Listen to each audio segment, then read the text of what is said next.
Welcome, friends, to this session with Sarah Cohen.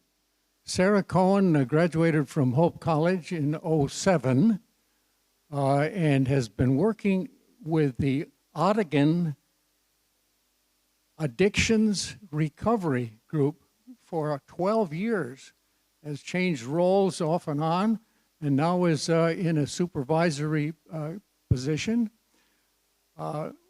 This has been Mental Health Month for us to investigate how we can face up to the mental health challenges that we have faced because of COVID. And besides that, we know that this matter of addictions, which Sarah has been attracted to because of her own personal involvement. I want to say what she has said to us, and here's a word that she says. I've got this from Dave. Dave Van Opstel said, here's the bio on her, and I'm cutting it short. Personally, having had loved ones affected by addiction, it is both an honor and a privilege to come alongside other families in their journey towards hope and healing. Let's pray together. Father, thank you for sending Sarah Cohen again here to us. Her third time, she says, with Christ Memorial. Give us open ears to hear the good news that she brings and the sadness and the tragedy of this demonic forces that are in the world that Jesus has come to free us of. Help us to come alongside of people who have addictions and to work with them and with others who are skilled in dealing with them. Free us to serve you and to go out and in and out in this needy world. Through Christ our Lord, amen. Sarah, welcome, welcome. Oh, and we do have to move along very quickly.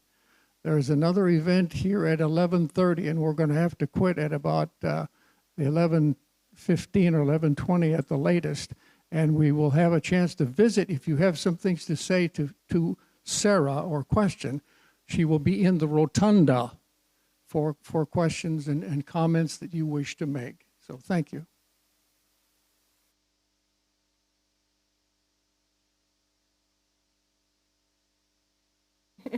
All right, that's better. Great, thank you. I'm so grateful to be here with all of you today, and it's so wonderful to be doing these presentations in person again, too. So there's definitely a lot more energy than doing this in front of my computer in like corner of my living room. So thank you for having me here today, especially to be able to celebrate Mental Health Awareness Month. And I say celebrate because although at OR we deal with some really hard stuff. When we work with individuals who are going through some horrific events in their lives, some true suffering. But we also get to see something really incredible come out of that suffering. And that's the incredible resilience, that's community, that is hope, and that is healing. And that's a huge thing that we try to focus on and that we really work to instill, not just in the clients and the families that come into our offices or onto Zoom these days, but it's also to be able to share that and instill that kind of hope and healing into the community, because we can't do the work that we do without community. And so I'm grateful to be here today to be able to share these things and to celebrate that hope and healing that we find through mental illness as well as with addiction. So, gotta remember I've got this and this. Understanding comorbidity, treatment, hope, and recovery. Comorbidity is kind of a big medical term. You'll hear me talk a lot about co-occurring, which is a little bit more of a clinical term that we use. But basically what we're talking about is we're talking about the prevalence of mental illness and addiction today.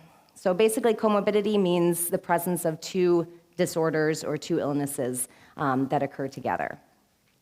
So before I get started, I want to share a little bit more about Attican addictions recovery, because this is, of course, an opportunity to not just build our understanding and our knowledge about these issues, but also to understand the resources that we have in our community. And we have some incredible resources here in Ottawa County. So any chance that we have to be able to share what those look like, I love to be able to talk about the work that's going on. So OR, as we're commonly called, or Attican Addictions Recovery, we will be celebrating our 50th year in Holland area. We started out with our men's residential treatment, Chester Ray, which is still going. It's a 30 to 90-day residential program. We started to expand out of there into outpatient services. And fast forwarding 50 years to 2021, we continue to have Chester Ray as our men's residential, Harbor House as our women's residential program, and we have a main office in Holland, right behind Menards, next to Bam Bowling, that we've been in that building for many years, and we share our outpatient services through that office, as well as a smaller office in Grand Haven. So we've been in the community for a very long time. Our beginning really started with a lot of concerned members of the community that recognize that there is a problem here, and we have individuals who are struggling, and they don't have the resources that they need to live their purposeful lives. And so it was really a gathering of pastors, of law enforcement, of recovering people, of therapists, social workers in the area that came together and started OR. So we continue to be here and we continue to grow. We continue to go through challenging issues like, say, a pandemic, but continuing to find ways that we can meet those individuals where they're at and help to move them into better days ahead. OR's mission, OR is committed to facilitating recovery and enhancing the well-being of individuals facing addictions and co-occurring mental health conditions. So again, we talk about comorbidity as that medical term, but co-occurring is a lot of what we use, that kind of terminology. OR provides life-changing treatment, education, and support for those affected by addictions and co-occurring mental health concerns, restoring lives and families, and making communities healthier and safer. So like I said, this is not just about focusing on the individual that comes through our door, but it's recognizing that individual is a part of a family, that family is a part of the community. And so that is a big reason of why it takes a whole community to be able to address a lot of these issues. So a little bit to define a lot of what we're going to be talking about today. Comorbidity, like I mentioned, is two or more disorders or illnesses occurring in the same person. Can occur at the same time or one after another. It means interactions between the two disorders can worsen the course of both. And so we might have mental illness, mental health issues over here. We have addiction over here. You know, it's kind of that challenge of what came first, the chicken or the egg. Not always necessary to understand the details of that. What we focus on is being able to treat them together and to be able to make sure that there's not one that's continuing to feed off of the other. So if we have somebody that's struggling with chronic depression, if we're not addressing that depression, then it's going to continue to go into addiction as just that main coping mechanism to try to reduce some of that suffering and the symptoms that they experience from the depression. If we're only focusing on the addiction but not treating the depression, that person is going to continue to find themselves really stuck in that cycle. And just that very incredibly frequent occurrence of mental health and substance use disorders, SUDs. So that is in a nutshell of what we're going to be kind of covering today. But first of all, understanding what is the bigger picture of how many people are actually affected by something like this. So we know when we're talking about addiction, we're looking at 24 million individuals in this country that struggle with that disease. And I really think that those statistics we're going to find are very outdated in the years to come. But statistics take a little while to build as research lags behind a little bit in what we see. But 7.7 million adults have co-occurring mental health disorders. I'm already forgetting my slide. This doesn't mean that one caused the other, and it can be difficult to determine which came first, but again, that we want to make sure that we're addressing both of those pieces co-occurringly. As you can kind of see on the slide, of the 20.3 million adults with substance use disorders, statistically we find 37.9% Personally, in the field, I think that's a little low. We probably see at least half of our clientele that come in also have an underlying diagnosis. Among the 42.1 million adults with mental illness, just under 20% also had substance use disorders. So why do these disorders often co-occur? We're going to do a little in the nutshell kind of explanation to this today, because I think that we could probably take each of these bullet points and spend another 2 hours on each of those, really kind of diving into all the factors that contribute to that. But one is the common risk factors can contribute to both mental illness and substance use disorders. And I'll go into a little bit more detail about what some of those risk factors are, but a big one that we look at is genetics. We look at early childhood experiences. We look at trauma.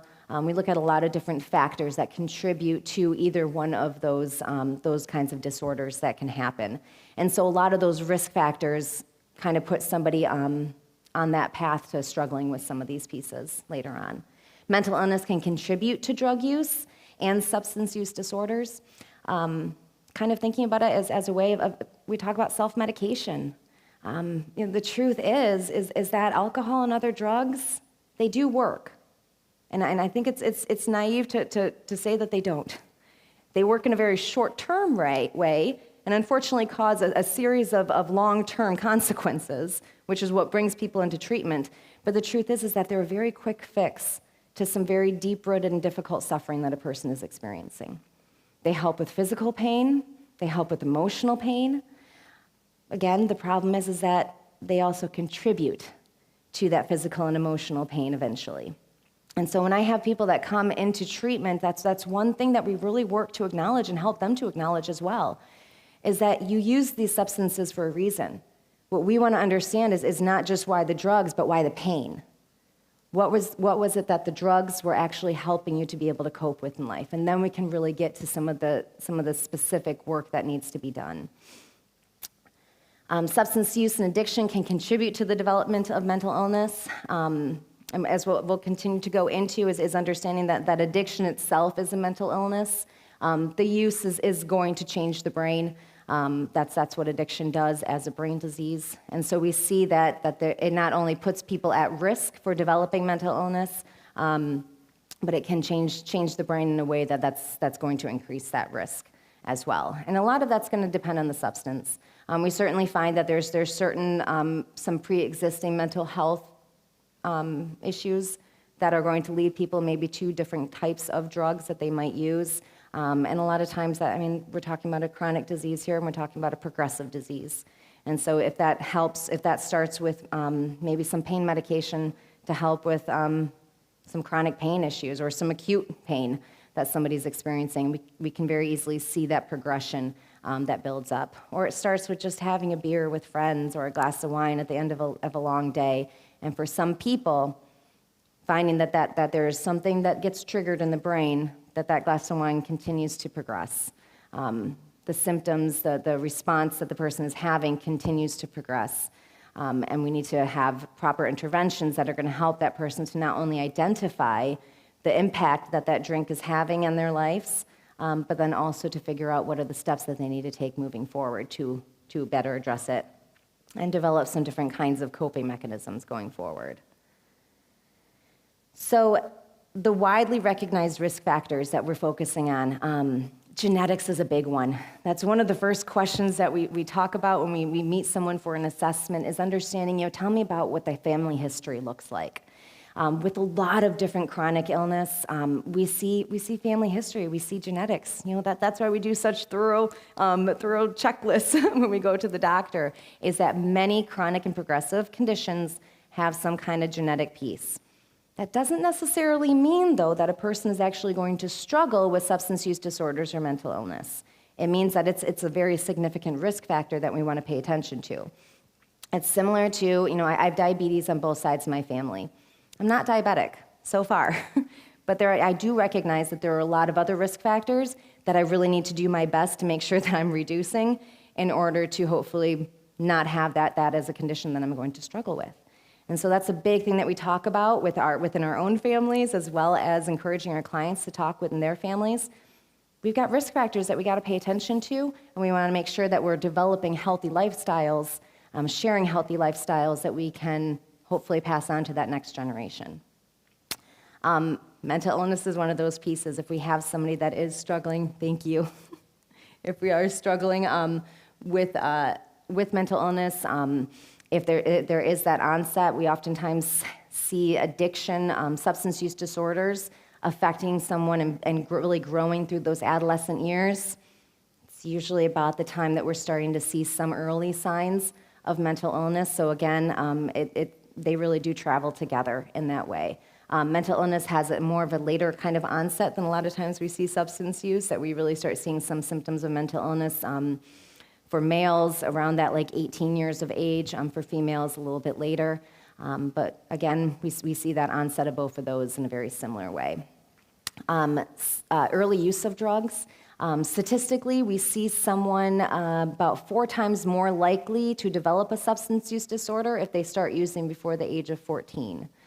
So as well as the social environment, how are drugs and alcohol treated? How are we teaching coping skills and creating open spaces to talk about feelings? How are we encouraging some of those kinds of dialogues, as well as the ability to reach out, ask for help, connect with other people? A lot around the social environment is a big impact, as well as trauma. And trauma really kind of plays into that next one of ACEs, which stands for Adverse Childhood Experiences. There's so much growing research that we're seeing on ACEs that really tells us a little bit about how some of those very early experiences are affecting people. Statistically, we see about 61% of adults had at least one ACE, and 16% had 4 or more types of ACEs. That's very consistent with what we find in Ottawa County as well. ACEs can include violence, abuse, growing up in a family with mental health or substance use issues, and overall just the toxic stress that a child can live in from ACEs that can change brain development and affect how the body responds to stress. And so we continue to build and grow our understanding of trauma, but really what we're talking about is that trauma changes the brain. Especially in those early stages of development, the brain is incredibly vulnerable, and we see long-lasting changes that affect the brain. And so those are big pieces, and of course, trauma in later life too. PTSD. How do you cope with something that is so big and so overwhelming that it is affecting every area of your life? I mean, for a lot of people, there's a desperate response to just feeling normal. Normal enough to get outside of your home, normal enough to get up and take care of your children. The individuals that come to us for treatment are in that desperate space. They've been in that desperate space of survival mode, of just trying to find what it is that I can do in the next 5 minutes to just get through those next 5 minutes. So a lot of times when they come to us, it's because they either can't continue to live in their addiction or in that space of an inability to cope with what they're experiencing, or they can't live without the substance anymore to be able to cope as well. And so being able to meet them where they're at and to start to develop ways to be able to respond to some of those life experiences. This is a quote that I put in here by our executive director, Dave Teeter. "Addiction is a disease that takes. First, it takes away self-respect and willpower. If untreated, it takes away relationships, family, financial assets, driver's licenses, and ultimately the addict's life is taken as a result of overdose, organ failure, accident, or suicide." AA, Alcoholics Anonymous, and a lot of the surrounding 12 steps have a lot of really fantastic, simple sayings. And one of those that we oftentimes hear them say is drugs, institutions, or death. We know that this is a chronic condition, especially when substances are involved. This, of course, speaks to mental illness as well, that it eventually does get to a point that being chronic, being progressive disease, that a person can no longer fight it. And that is, again, why it is so crucial to be able to have these areas of intervention, as well as just being able to connect with people, the resources that they need to have the hope to be able to move forward in their healing.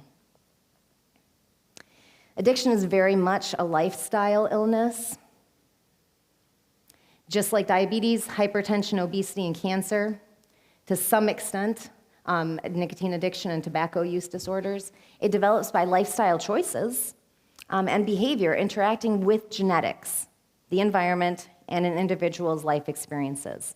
And so the reason that we address it in this way is because there's a big barrier that we face with getting people into treatment, and that's stigma. And I think that's why we have months like Mental Health Awareness Month, and I think that why a lot of you are here today is because we recognize that. We recognize that there's more that we need to learn, there's more that we need to understand in order to help to remove some of those barriers as we can that are keeping people isolated, keeping people struggling in the dark, keeping people from being able to reach out for help, keeping people from coming through the doors of their church for fear of rejection or judgment. And it keeps people coming through our doors as well. So this is a big thing, that being able to recognize that there's choices that come to somebody developing an addiction, maybe even some of those mental health issues. But what we really need to focus on is that we're getting people the kind of like hope and healing that comes from just being able to focus on treating the illness that they are struggling with, helping them to find the light of hope and to be able to move forward on their path. So is drug addiction a mental illness is really what I'm kind of getting to there. And the short answer is yes. The little bit longer issue is that changes in the brain changes a person's normal needs and desires, and replacing them with new priorities connected with seeking and using the drug, resulting in compulsive behaviors that weaken the ability to control impulses despite the negative consequences, and are similar to hallmarks of other mental illnesses. So again, like I mentioned before, a lot of times people start to turn to substances as a way to be able to cope with their situation, maybe to fit in with the crowd or feel more comfortable with people around them, or to really be able to address some of the distracting symptoms that they're having from living their lives. What it really progresses to is that they continue to use despite those negative consequences because of the changes that are happening in the brain.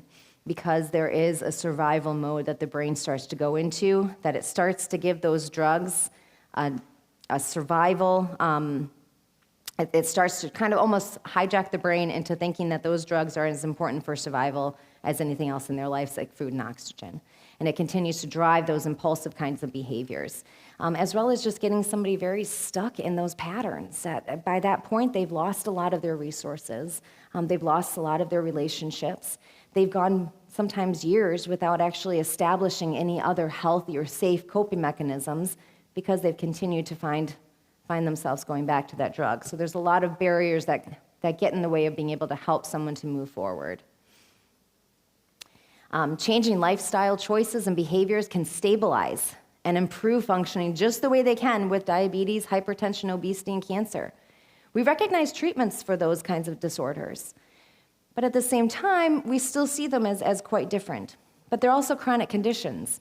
If you go to your doctor and your doctor finds that your blood sugar levels are not where they want them to be, he's not going to sit there and shame you probably and kick you out of his office or restrict treatment. Our insurance companies don't even do that. But we can see something a lot different when it comes to mental health and substance use disorder treatment. We even still see lifetime caps on being able to access treatment. We see a lot of providers that are still finding those loopholes that they don't need to pay for certain kinds of providers or certain kinds of treatments. We still see a lot of those kinds of barriers, in addition to, I think, some of just the societal barriers and stigma that are still very held of that this is this individual's problem, and they need to find a way to fix it. And what they really need, again, is community. They need help. They need connections to the resources that can help them try to be able to identify, again, not just why am I using the drug, but what is the pain that I'm experiencing that I'm struggling to be able to treat. Behaviors and choices may have started a person on the path to addiction and diabetes, did it again, hypertension, obesity, and cancer. But once a person has an illness, we have to treat them as illnesses that now have a life of their own. And so again, that's where we really are talking about tailoring the treatment to be able to work with that individual. Recovery is possible. Recovery is possible through a lot of different avenues, but that's one piece that we always want to continue to focus on is that people get well. And we see it happen every day. Sometimes that's a long path. And when we're talking about co-occurring, we're talking about a double whammy there, basically. We're talking about two serious disorders that, again, need to be treated together. But people get there. They get there with community, they get there with support, they get there with connections, especially to other people that are on that recovery journey, and they get there with the resources and treatment that can be able to help them on that way. So who gets treatment? Because again, like I've been talking about, there's a strong stigma that we still struggle with mental health issues, as well as addiction, all these mental illnesses that can really get in the way of being able for people to be able to access some of that care. And so on some of the tables, I did put some printouts of a few of these slides. I was a little worried about how they were going to come out on a big screen. But there are many effective treatments for both mental and substance use disorders. A comprehensive approach will address both of these disorders at the same time. So in addition to barriers to somebody actually accessing treatment, there's some barriers to people actually accessing the right treatment. 52.5% received neither mental health care nor substance use treatment in the study. 34.5% received mental health treatment. 3.9% received only substance use treatment, and under 10% received treatment for both. And so this is where we really find people really stuck for years even in that place of that they're not getting the adequate care of treating co-occurring, but they continue to find themselves just cycling back into those same habits and same behaviors because we're missing a crucial piece there. We're not addressing the mental health issues, or we're not addressing the substance use issues, and we find people just kind of continuing to just cycle back to those old behaviors. Because if we're not creating other options, we resort back to the old options that we know. So looking a little bit more in depth with some of the barriers to treatment, that even those who are ready for help, ready to reach out for help, barriers still exist to them receiving it. At the top is that they could not afford cost. This is a huge challenge too, again, and we see much higher deductibles these days. We see a lot more restrictions.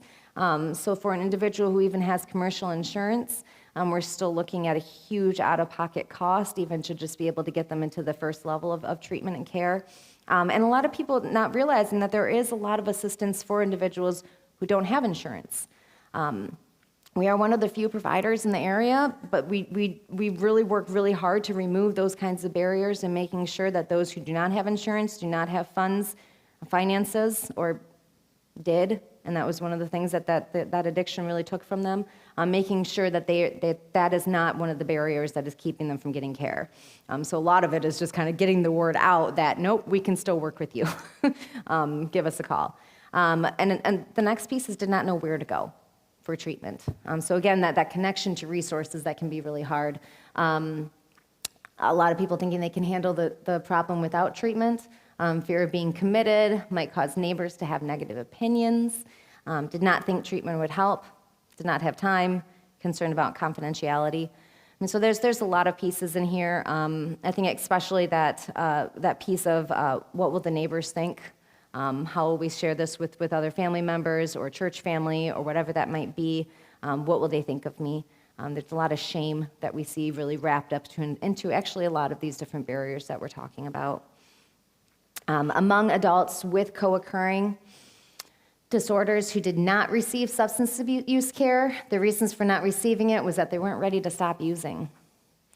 And that's kind of a tough one to have some of that empathy for, but for the same reasons that I mentioned before, it is not a healthy escape, not a long-term escape, but it is a short-term relief for what they might be really struggling with. And trying to imagine a life without that can be absolutely terrifying for a lot of people.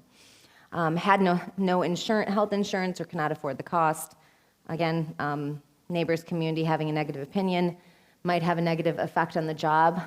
Fortunately, we're seeing that change quite a bit too. We're getting a lot more referrals from companies. I just had a call from a local organization in Holland that would really just contacted us just wanting to make sure that they're doing everything they can to help their employee and to be able to address this, because one, he was a great employee and they wanted him back, and they also wanted to make sure that they were doing right by him and getting him the resources that he needed in order to be his best. So I'm hopeful that that's really going in a different direction too. Again, did not know where to go, had insurance, but it did not cover the treatment cost.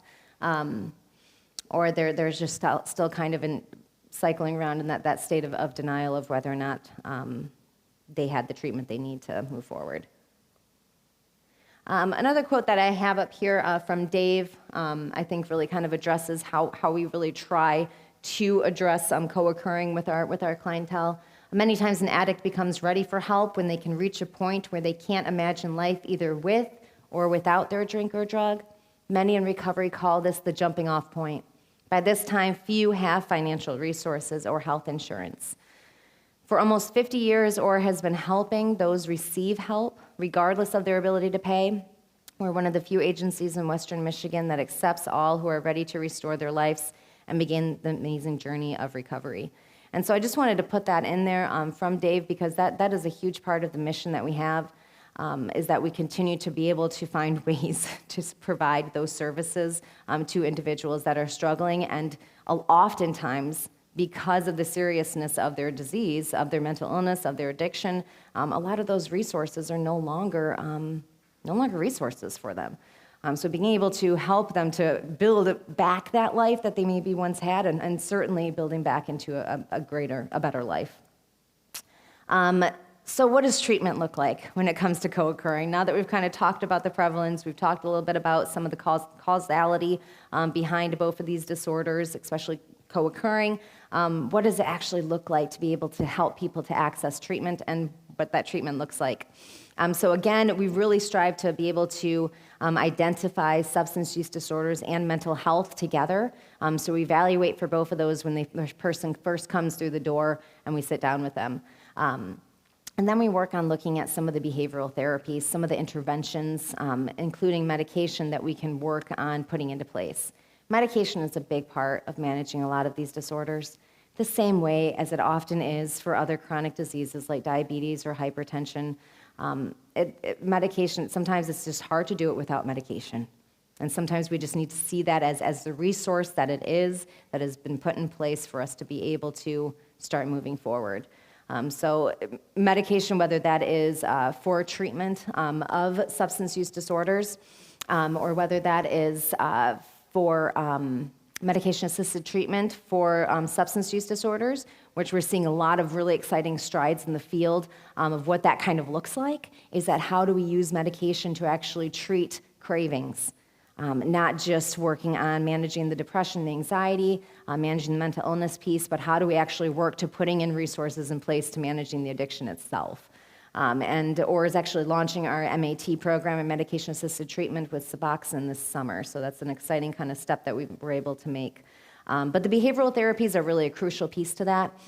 A few examples that I have on here is cognitive behavioral therapy, dialectical behavioral therapy, motivational interviewing, which are all kinds of therapies that work on developing different thought processes, identifying what are the beliefs that are leading to my actions and responses, what are the beliefs that are contributing to my thoughts as well as my emotional responses that I want to highlight, that I need to focus on in order to change what I do next.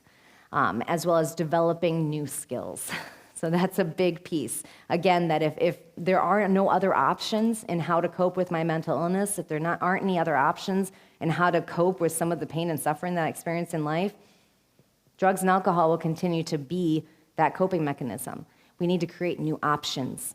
And I had a client say that not that long ago. She was probably about a year into her sobriety, doing really well, managing her mental illness, experienced an unexpected stressor in her life. And it was really fantastic to see her recounting that stressor and how she was able to respond to it, and realizing when she was sharing with the group that using never popped into her mind, which is just mind-boggling to her, that it wasn't an option because she had other options, because she had her resources, because she had her new coping skills, because she had connections that she could pick up the phone.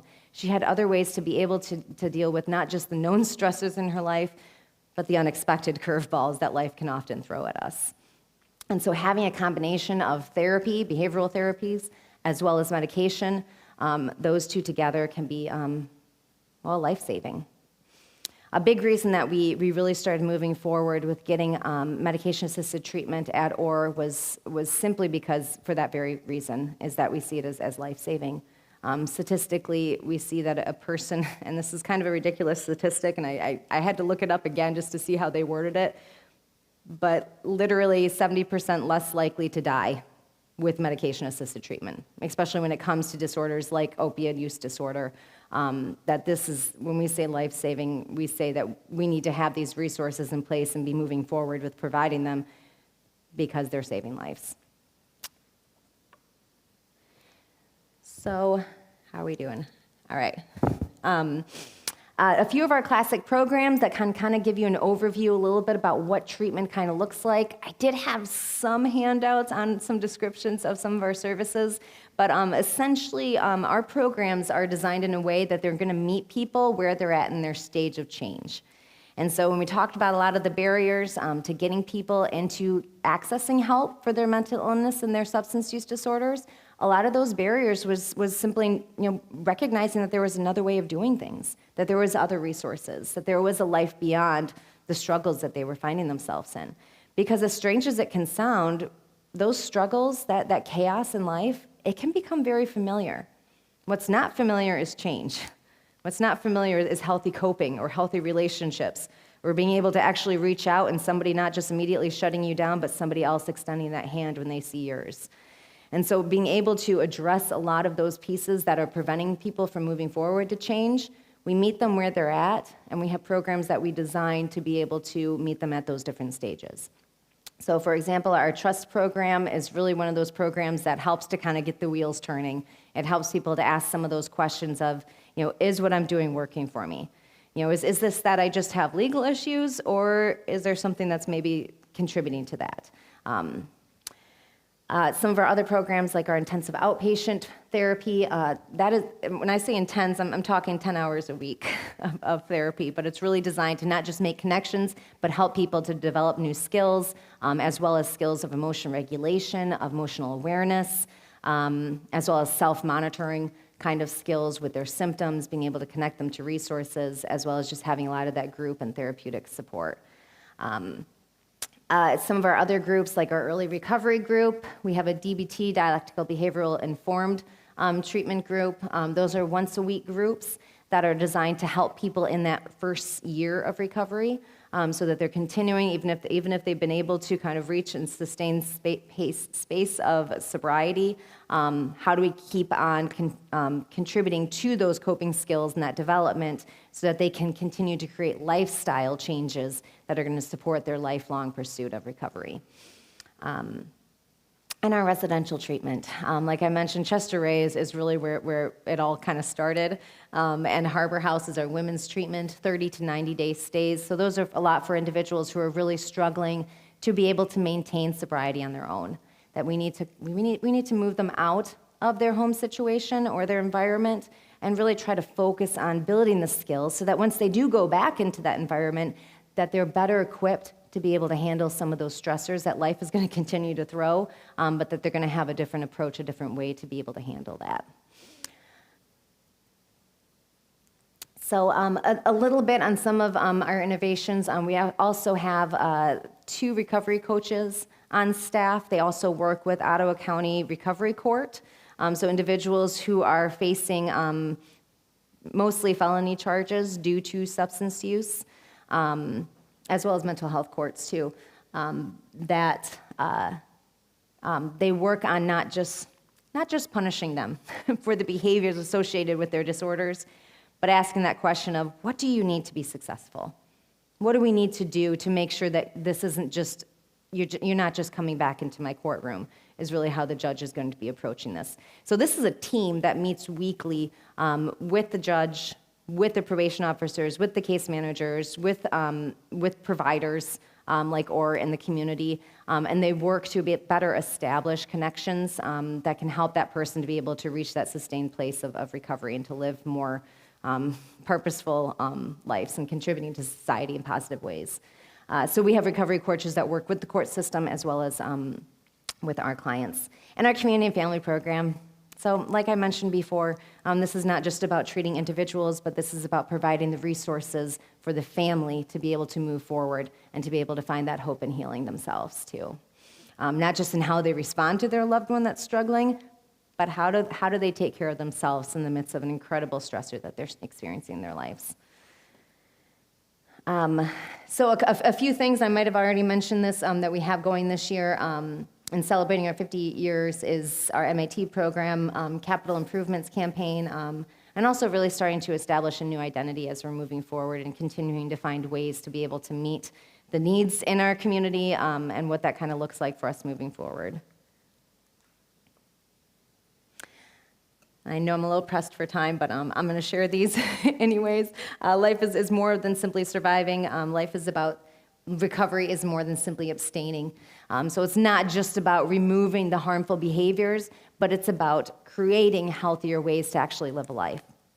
Whether that's with connections and community, whether that's with healthier coping skills, whatever that kind of looks like. It's a physical, emotional, relational, and spiritual process that we help people to be able to find that they're addressing their disorders on all of those different levels.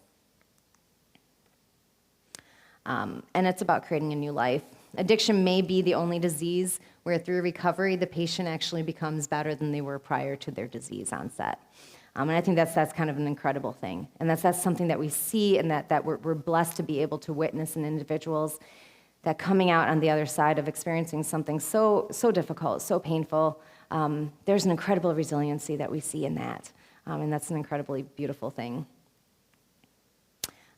Pictures of some of our facilities, and then a simple invitation that I have here, again, from our director, that if you have someone or you yourself are struggling with it just starts with a phone call to reach out and either talk to us or look at scheduling some kind of support. So, all right, I'm done. I told him I could do it in 40 minutes. We have perhaps a few moments for a few questions before we have to vacate this building. Any questions? Yes, Henry. Hold on. Sarah, sometime you will hear people say that they are a recovering alcoholic. I guess that may be from the AA program. Do they ever reach a point in life where they don't need that kind of support? Does their brain finally say sobriety is better than addiction? I mean, or are they always in a state of they could fall back? Do they ever reach a state where where they're done, they're healed, they're good? Yeah. Are they cured? Yeah, and again, I get that question a lot, and I think that very easily that can be almost discouraging for people to know, like, wait, I have to deal with this for my whole life. Well, honestly, there's a lot of things that we have to deal with for our whole life. Taking care of our physical health is one of those things. I mean, it would be fantastic if we could just exercise and eat well for a month out of 12 and be good and be taken care of. Or if we could just, plan to just hit our spiritual practice hard and then be able to kind of just sit back and just be okay with that. Recovery is about finding ways to live purposefully and connected, to live healthy. And so we really strive to help people to recognize that these are lifestyle changes that we're creating. So does that mean that they're going to be going to a meeting for every day of their life, or that they're going to be staying connected to their therapist every week for the rest of their lives? Probably not.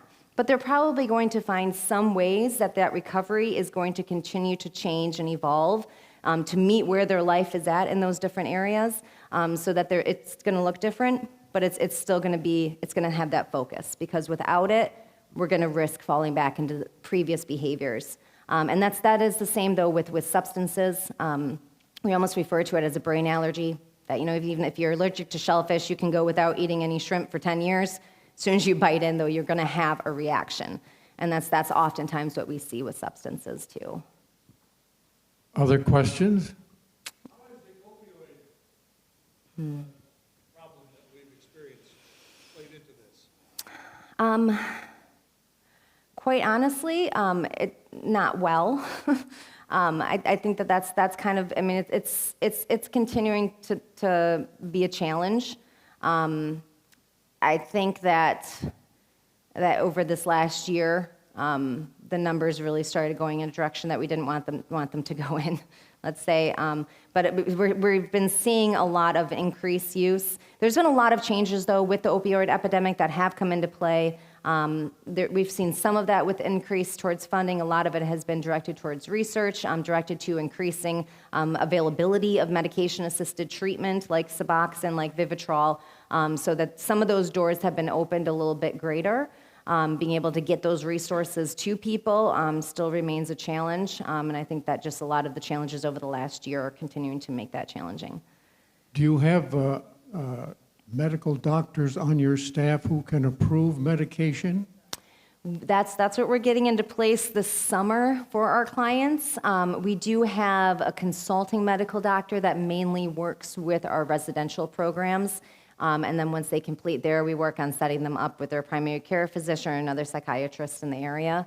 But usually it's still referring out. So hopefully that with this program, our MAT program getting launched, that we can be able to prescribe on site. That is going to help to just remove one of those additional barriers to people being able to get access to all of the kinds of therapies they need. You have a residential facility. How many people are in Yes. residence? So our men's house can have 13 to 14 men at any time, and then Harbor House, our women's treatment, is 12 to 13. And our women's treatment is really the only provider in all West Michigan that can also allow for women to bring their children under a year age. So that's a really important factor, especially for those, just for that developmental stage with those little ones, and certainly removing that barrier for young mothers to still be able to access the care that they need without being separated from their child. Okay, we're going to have to wind it up, and there are many other questions and comments you may want to make, and we'll have to vacate the room and go out to the rotunda. Thank you so much, Sarah. Thank you for having me, Beautiful. and I'll be out there if there's any additional questions.